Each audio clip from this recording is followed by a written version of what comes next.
Ya bir insan evladını sobaya basar mı ya çırılçıplak?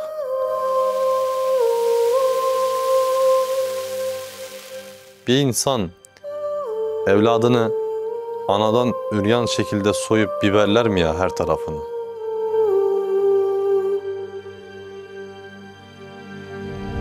Ya bir insan evladını yani 3,5 metre yükseklikteki birinci kattan atar mı ya?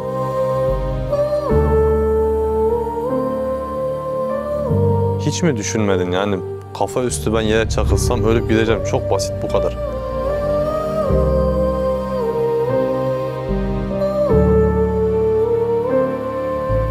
Hiç mi kıymeti yok? Bir kediyi bile insanlar şu an atamıyor. Yolda çarpılan bir kediyi bile tutup veterinere götürüyorlar. Ben bu kadar değersiz miydim ya?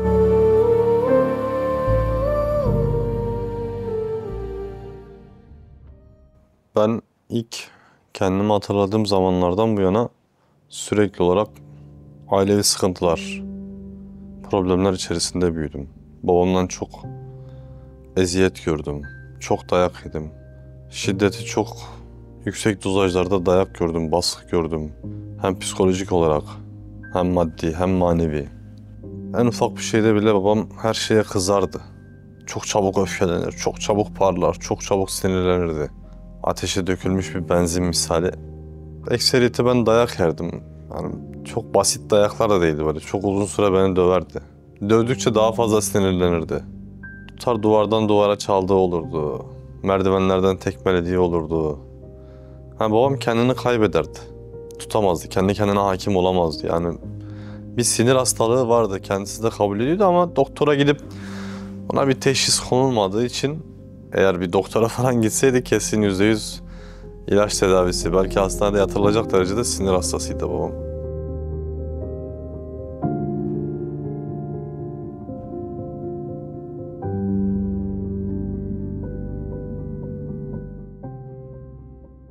Ortaokula gittiğim dönemlerde bana bir servis parası verdi. Servise vermem için bir servis ücreti.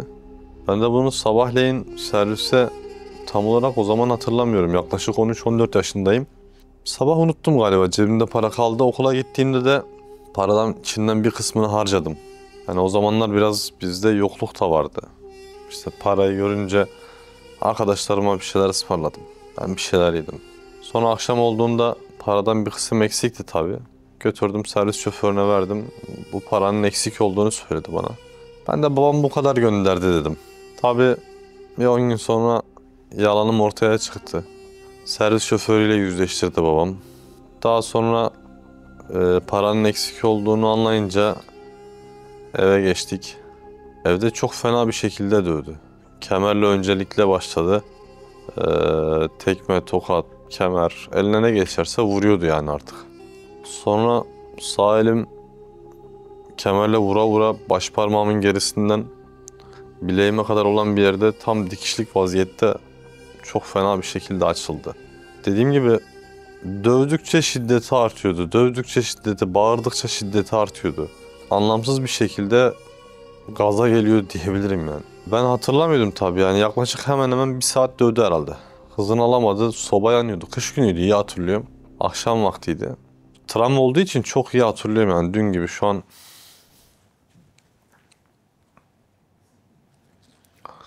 Soba yanıyordu.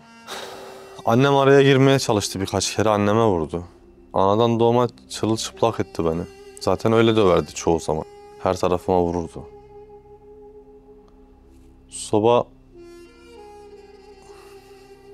Soba yanarken bildiğin üzerine oturtturdu beni. Kendi etimin kokusu geldi böyle yani yanık kokusu. Ondan sonra oradaki acıyı, bağırmayı falan duyunca bıraktı biraz. Çünkü bayağı fena yanmıştım yani. Öyle böyle değil. Hatta 3 gün üzerime bir şey giyemiyordum. Etekle gezdim. Şey de yoktu yani. Hani doktora falan götüreyim, o da yoktu yani. İşte geceleri yatarken yüzüstü yatıyordum. Kendi etimin kokusu geldi böyle, yandı. Bir şey giyemiyordum üzerime. Yatamıyordum, oturamıyordum. Sürekli olarak yüzüstü yatıyordum. Yataktan kalkamıyordum. O dayak yediğimin ikinci günü tuttu tekrar okula götürdü beni. Bu parayı ne yaptım diye. Ellerim berbat. Ağzım yüzüm şiş, yara içinde. O zaman pantolon giymiştim herhalde. Okula gittim arkadaşlarımın önünde. 13-14 yaşındayım. İşte tam da ergenliğe yeni girdiğim zamanlar. Öyle bir mahcubiyet, öyle bir utanma. Arkadaşlarım gelip elime bakıyorlar. Böyle iç çekiyorlar falan. Onun acısı, oradaki rezil olma, oradaki dayaktan daha beterdi zaten. Düşünsene, tam 13-14 yaşındasın artık. Yani herkes birbirine bir şeyleri ispat etmeye çalıştığı zamanlar. Babandan böyle bir dayak yemişsin. Ağzın yüzün mor. Öğretmen falan bile siz ne yaptınız buna falan gibisinden dedi. O sizi ilgilendirmez dedi. Kime ne yaptı dedi. Kime ne aldı. İşte arkadaşlarıma bir şeyler ısmarlamıştım. Onları sordu. Sonra okuldan çıktık, geri eve gittik tabii. Ben 3 gün dediğim gibi oturamadım. Çok acı çekiyordum. Ama o okula gidip bir de orada rezil olmanın acısı dayaktan daha beterdi.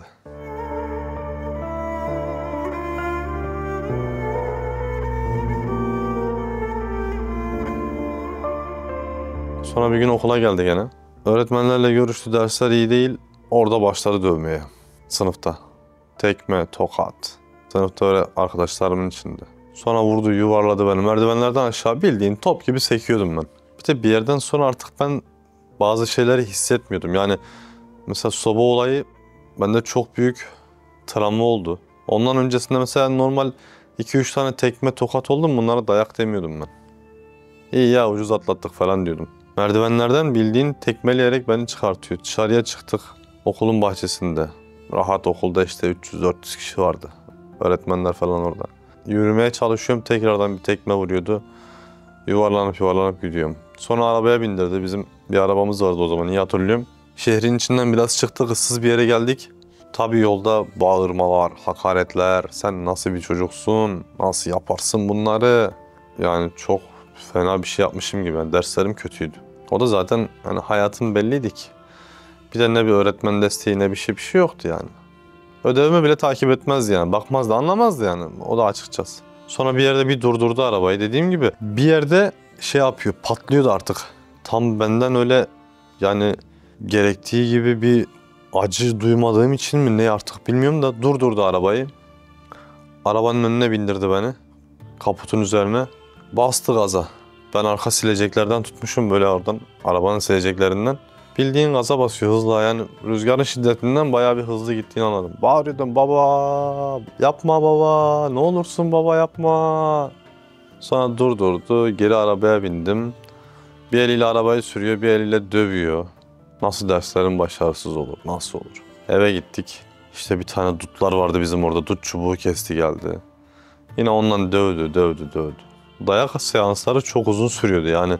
Yarım saat bir insan dayak nasıl yer ya? Yarım saat dövülür mü? Terbiye için değildi yani, sırf bilmiyorum yani ne için dövdüğünü de anlamıyordum. Ellerim, ayaklarım hep iz olurdu. Artık bir yerden sonra böyle derim alıştı sanki. Vurduğu yerlerde iz bir 10 dakika oluyordu, 10 dakika sonra artık geri gidiyordu yani, şey yapmıyordu. Dayak arsızı gibi bir şey oldum artık yani böyle. Ha, dövecek mi? Tamam. Dövsün. Zaten 15-20 dakika acısı geçer. Sık dişini diyordum kendi kendime.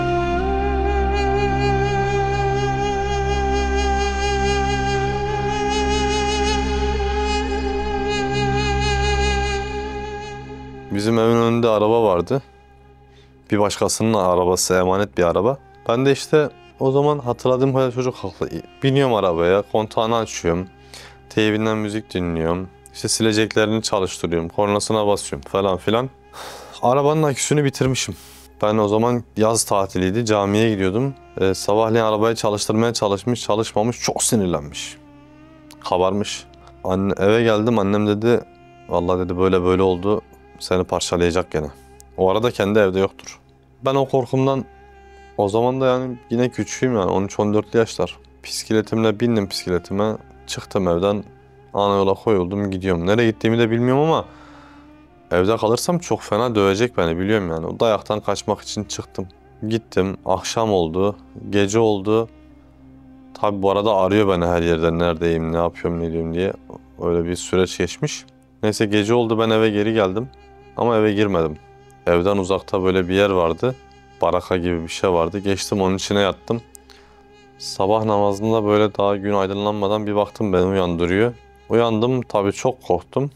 Neredeydin dedi. Dedim korktum yani, dayak korkusundan kaçtım ben. Neyse eve gel dedi. Eve gittik. Cuma günüydü. Cuma namazına gittik. Sen dedi dövmeyeceğim. Dövmeyeceğim deyince tamam dedim ben herhalde. İşe yaradı. Namazdan geldik. Daha namazdan gelir gelmez yine beni anadan doğma çırılçıplak yaptı. Biberle vücudumda hiç yer kalmayacak kadar her tarafımı biberledi. Bildiğin yanıyordum, kavruluyordum artık böyle. 2-3 tane biberi bütün vücuduma sürdü böyle. Dün dedi ben seni ararken böyle yanıyordu içim dedi. Şimdi de sen böyle yan dedi. Sonra öyle bıraktı gitti. Annem de tabii başımda. Annem de zavallı yani bir şey de yapamıyor ki. Yapsa o da yiyecek yani. Hazır sıkıntımız daha fazla katmerlenecekti yani, bir şey yapamıyordum. Sonra böyle bir havuz gibi bir şey vardı. İçine girdim. Pis böyle bir su vardı. O an suyun pisliğine şeyliğine bakmıyordum. Dudaklarımdan tut, gözlerime kadar, kulaklarıma kadar. Bütün vücudumun her yeri yanıyordu yani. Nere aklına geliyorsa her yerim özellikle. Ve bastıra bastıra. Ve biber normal bir biber de değil yani. Çok acı bir biber.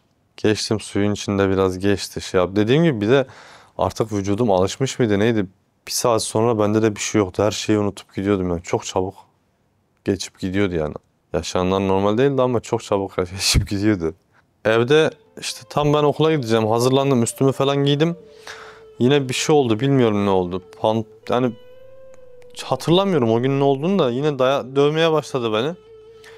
Bizim evin yan tarafına evi büyütmek için bir inşaat yaptırdık. O da yerden yüksekliği ortalama 3,5 metre.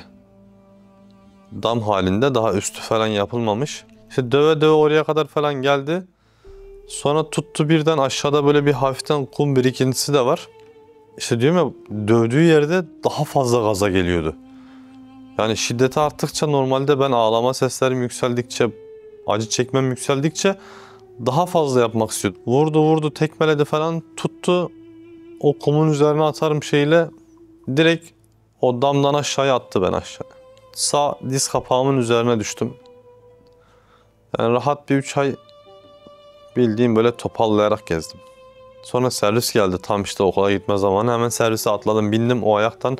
Normalde belki o gün hastaneye götürsem yani o anki acımı ben şu an hissedebiliyorum. Alçıya alırlardı ya kesin beni. Evde kalsam daha fazlası olur çünkü damdan attım, ayağa kalkıp yürüdüğümü görse şey yapsa belki daha fazla bir şey yapacaktı. Daha da katmerlenecekti.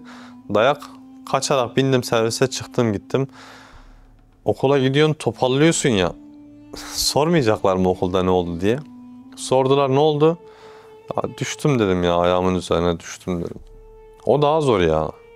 Gerçekten bazen böyle elimde ayağımda yara oluyordu. Yüzüm gözüm morarıyordu, şişiyordu. Dudağım patlıyordu. Hep niye ne oldu sorduklarında işte kapıya çarptım, şöyle yaptım, böyle yaptım diyemiyordum ki babam dövüyor beni. Söylemek istemiyordum yani, seviyordum. Orada bile babama ben kimse olumsuz yorum yapmasınlar diye onu bile söylemek istemiyordum yani. Utandığımdan, dayak yediğimden, şey yaptığımdan değil.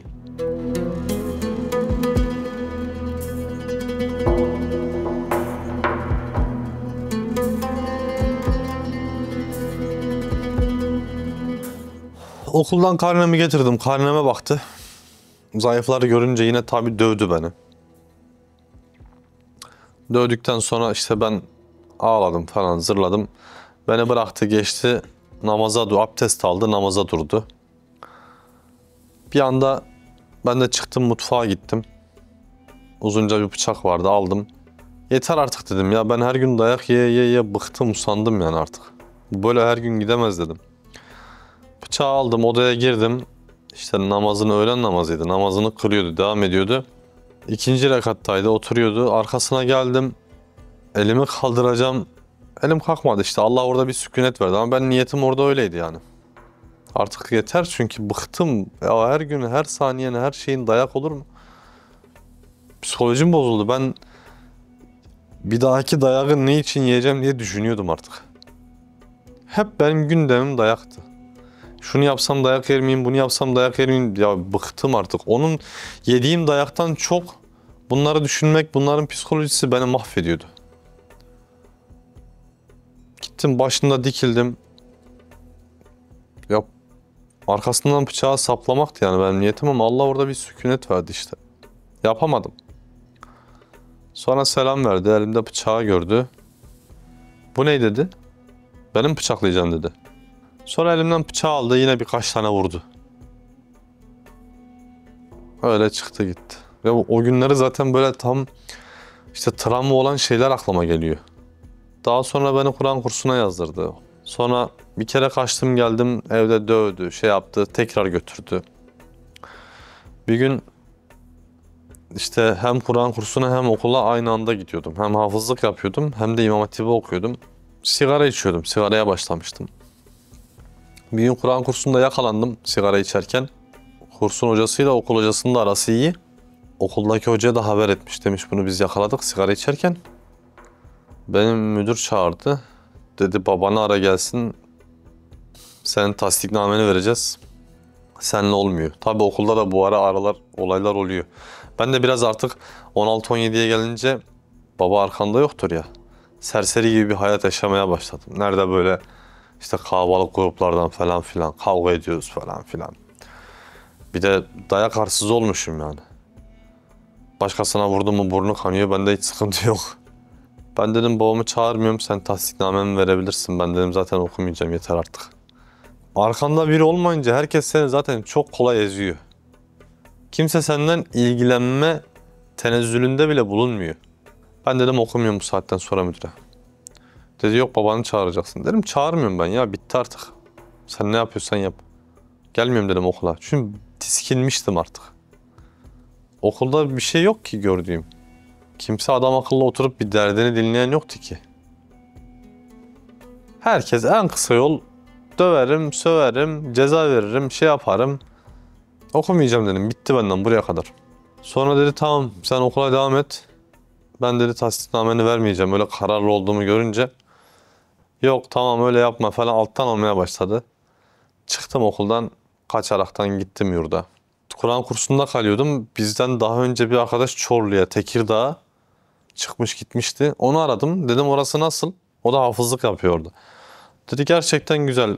Kimse kimseyi dövmüyor, şey yapmıyor. Ya dedim ben oraya gelsem olur mu? Gel dedi ben bir görüşeyim dedi. Görüştüler tamam okey dediler. Bu bir saat içerisinde oldu. O dayak yiyeceğimin psikolojisiyle bir saat içerisinde eşyalarımı topladım. Yerimi ayarladım.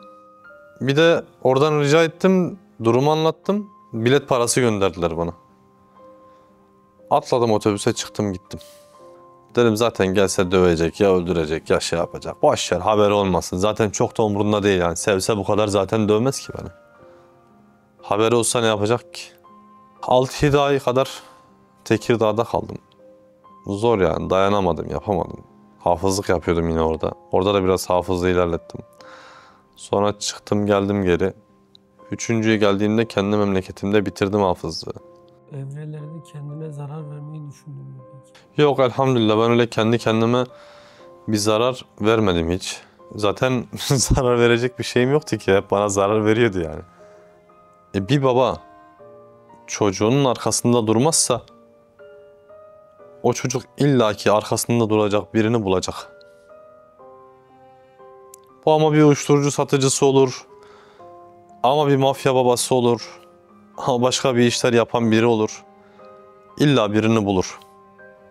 Annemi sonra bir iki kere dövdüğünde ya çok zoruma gitti. Çok şey oldu ama elimden bir şey gelmiyor ki. Bir şey yapamıyordum ki. Şimdi şu anki halim vaktim yerinde olsa tekrar aynı olaylar olsa ben kendi yediklerim için belki bir şey yapmam da ya annemi dövdüğü zaman yani şu anki halim vaktim yerinde olsa ben belki öldürebilirim. Uyuşturucu vardı etrafımda, hap vardı, alkol vardı, esrar vardı, her şey vardı. Ben de şu an düşünüyorum. Allah muhafaza etmiş yani başka bir şey diyemiyorum. Vallahi ben hayalden tanıştıktan sonra gerçekten bunlar aklıma şu an bile aklıma geldiğinde artık şey yapamıyorum. Önceden olduğunda böyle kilitleniyordum. Oturup ağlıyordum hüngür hüngür. Niye bunları yaşadım, niye şey yaptım? Hayalhanem Risale-i Nur. Allah bize vesile etti. Öyle bir bakış açısı şey yaptı ki şu an ben babamın her aklıma geldiğinde dua ediyorum. Ne bileyim, Mehmet abi hep diyor ya, biz günaha düşmanız, kişiye düşman değiliz. Nefsine yenilmiş o zaman. Şeytanın sürekli olarak şişirmesine. Belli yani, hiç şöyle kontrol edemiyordu kendi kendine adam. Neyse askere gittim. Şırnağa düştüğümü haber verdim ben. Dedi ha, iyi iyi, en güzel yere gidiyorsun falan filan gibisinden. Annem falan o zamanlar hep üzülüyor, ağlıyor falan. Yo dedi, iyi ki ben inşallah Şırnağa çıkarsın diye dua ettim dedi. Ya bunları duyunca var ya, insan tamamen bağlarını koparıyor. Başkasının ailesi işte Şırnağa düşmüş, çocuk ağlıyor, annesi ağlıyor. Ben babama arıyorum, diyorum ki baba Şırnağa düştük. O zamanlar 2012, tam da böyle sıkıntılı zamanlardı yani. Sürekli olarak şehit haberleri falan geliyor. Geceleri ağlıyordum, Allah'a yalvarıyordum. Ya Rabbi diyordum, ne olursun bana şehitliği nasip et, kurtulayım artık, ben istemiyorum ya. Hatta orada komutanın birinden bir tane tokat yedim böyle.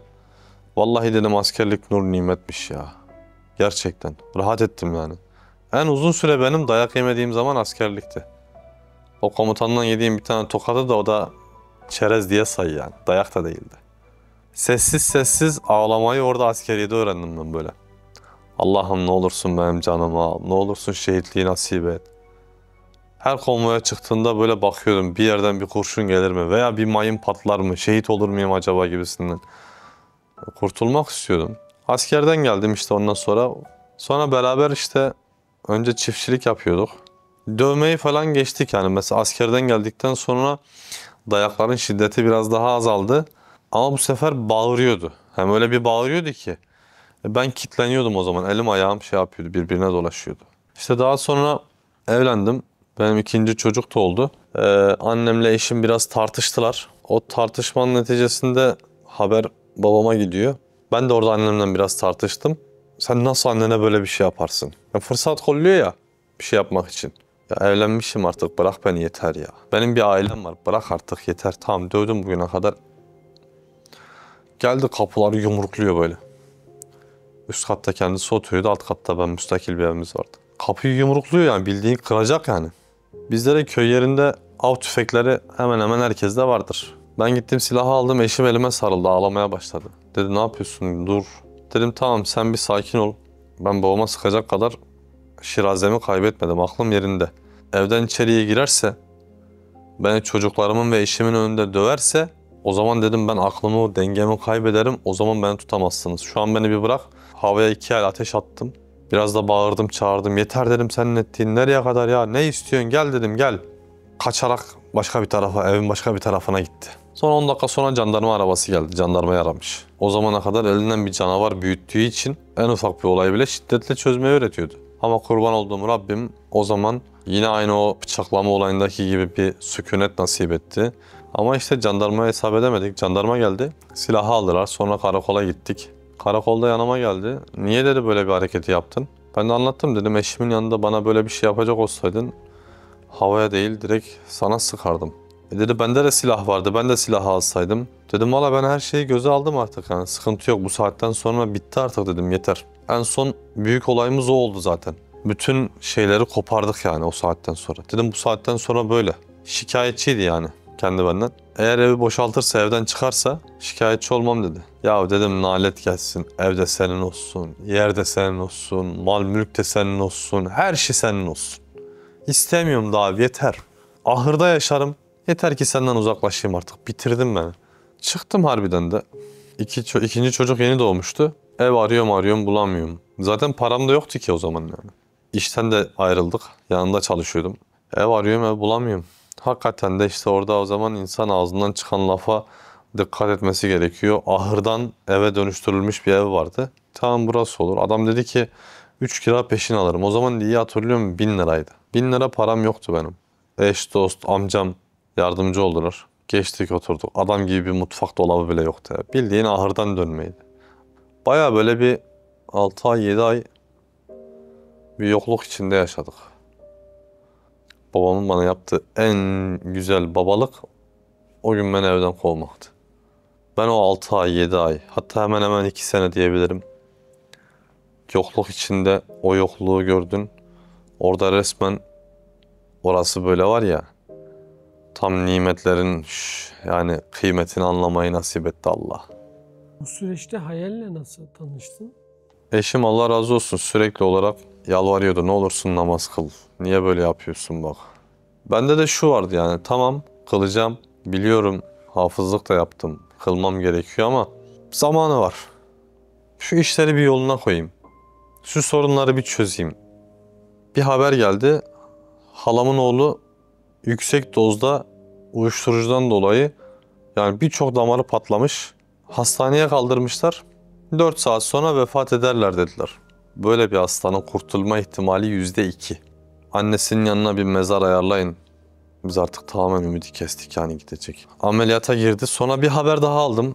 Aynı hastanedeyken bir arkadaşım elektrik çarpmış ölmüş. O da aynı yaştayız. Sabah onun cenazesine gittim neyse. Kafamın içinde yani fikirler çarpışmaya başladı. Lan bu 30 yaşında şu an hastanede yatıyor. O bir arkadaşın cenazesine gittim. O da benim yaşıtımdı, arkadaşım demdi. Cenazeye gittik. İmam tekbir aldı. Ellerimizi bağladık. Ama ben bir türlü odaklanamıyorum yani namaz modunda değilim. Sonra çocuklara baktım ağlıyor tabutun yanındalar. Dikkatli bir kesildim baktım benim çocuklarım. Eşi annesi falan ağlıyor. O tarafa bayanlara doğru bir baktım. Annem, eşim, kız kardeşlerim, teyzem, akrabam, yakın şeyler. Ben ellerim bağı çözüldü namazdayken böyle. Dedim ya gerçek değil biliyorum. Tabuta baktım. Tabutun içinde kendimi görüyorum. Allah Allah ya Rabbi ne oluyor ya biliyorum bu benim değil Hüseyin de arkadaşımız. Hüseyin'in cenazesi bu. Çocuklara bakıyorum çocuklar benim çocuklarım. Bir daha annemi kız kardeşlerimi görüyorum. Ya beynime öyle şimşekler çakıyor ben namazı bıraktım. Ya hoca tekbir alıyor ellerini kaldırıyor indiriyor herkes. Ben geri namaza odaklanayım diye elimi kaldırayım diye ellerim kalkmıyor. Artık orada dedim ya ölmüş olabilir miyim ben ya? Selam falan verildi gittik. Mezara koyuyoruz, gömüyoruz. Halen bakıyorum etraftaki herkes benim yakın akrabalarım. Hiçbirini tanımıyorum. Adamların simasını hiçbirini tanımıyorum. Ama böyle yüzümü bir kere çevirdiğimde hepsi o işte amcam, o dedem, o babam. Kafayı yiyeceğim. Deli oldum. Hemen cenazeyi bıraktım gittim. İkindi namazını kıldım. Kıldıktan sonra herkesin çıkmasını bekledim. Herkes çıktıktan sonra işte bağıra bağıra ağlaya ağlaya tövbe ediyordum Allah'a. Orada cenazede şunu düşündüm. 3 tane 30 yaşında adam var. Bir tanesini mezara indirdik. Bir tanesi hastanede sürekli telefona bakıyorum öldü ölecek. Bir tanesi de sapasağlam ben yaşıyorum hayattayım. Sen ne zaman namaza başlayacaksın? Sen ne zaman tövbe edeceksin? Ölüm sana bu kadar yakınmış. Sen senedin mi var yaşamaya ki? Bugün o öldü, yarın o ölecek. Ya öbür gün sen ölürsen? Bildiğin böyle ne yaptığımı bilmiyorum. Sürekli olarak içimde Allah'a karşı bir iştiyak var, bir pişmanlık var, bir mahcubiyet var. Nasıl ben bugüne kadar bu zamanları boşa geçirdim? YouTube'da geziyordum, şarkı dinliyordum. Normal o zamanlar yine. Bir baktım Mehmet abinin bir videosu. Bir videoyu izledim. Videonun sonunda Mehmet abi şey diyordu. Ya biri bu videoyu, bu dersi 20 kere izledim dese ben ona hak veririm diyordu. Bir daha videoyu başa aldım, bir daha izledim. Bir şey anlamıyordum çok videolardan ama video bana böyle içinde anlatılanlar belki bir iki kelime anlıyordum. Bir iki cümleyi anlıyordum evet doğru ama bir bana böyle bir ferahlık verdi, bir rahatlama verdi. Bir video günde bir videoya çıktı. Devam ettim izlemeye. 3 sene önceye gelip baktığımda Allah muazzam bir şekilde bir kader planı koymuş. Önce sıkıntıların içine sokmuş. Sonra o ölümler, sonra videolar. Ya dedim bir cumartesi günü gideyim. Hiç olmazsa bir göreyim bu adamları. Bu kadar video izledik. Çıktım geldim. Ondan sonra zaten buraya girdik. Hayatımızda görmediğimiz bir karşılama. 2 tane abi vardı. Allah razı olsun onlar çay içirdiler, çorba içirdiler, ilgilendiler. Hoş geldin, derdimizi dinlediler. Şey diyordum ya bu adam niye benden bu kadar ilgileniyor ki? Orada kardeşler o kadar güzeller, o kadar şeyler ki. Yok ki ben hiç hayatımda bir kişi gelip derdimin ne için diye sormamış. Hiç kimse dinlememiş. Kimse bize sormadı. Abi namaz kılıyor mu? Farzlara dikkat ediyor mu? Biz o bir taraf gittiğimiz yerlerde zaten hep böyleydi. Şunu yapma ha günah, bunu böyle yapma. Burada abi hoş gelmişsin, nasılsın? Bu değişik geldi bize yani. Derdimizi dinlediler, çorbamızı içirdiler. Mehmet abi Allah razı olsun. İlk videoları falan izlediğimizde Mehmet abiden normal hoca olarak görüyorduk. Buraya geldiğimizde gördük ki dertli bir insan. Gerçekten de başkalarının imanı için dertlenmek çok acayip bir şey ya. Çok yüksek bir duygu. Ben bunu tam olarak daha anlamış değilim ama başkaları için koşturmak, başkaları için uykusuz kalmak. Buradaki abiler, buradaki kardeşlerin hepsinde böyle bir şey var.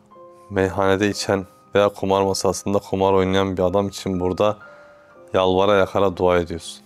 Ya bu çok büyük bir delikanlılık ha. Buradaki kardeşler, buradaki abiler ben hissediyorum ki şu an benim için dua etmişler. Onu gerçekten hissediyorum. Mehmet abi benim için dua etmiş. Allah'ım ne olursun birinin daha karşısına bir videomuzu çıkart.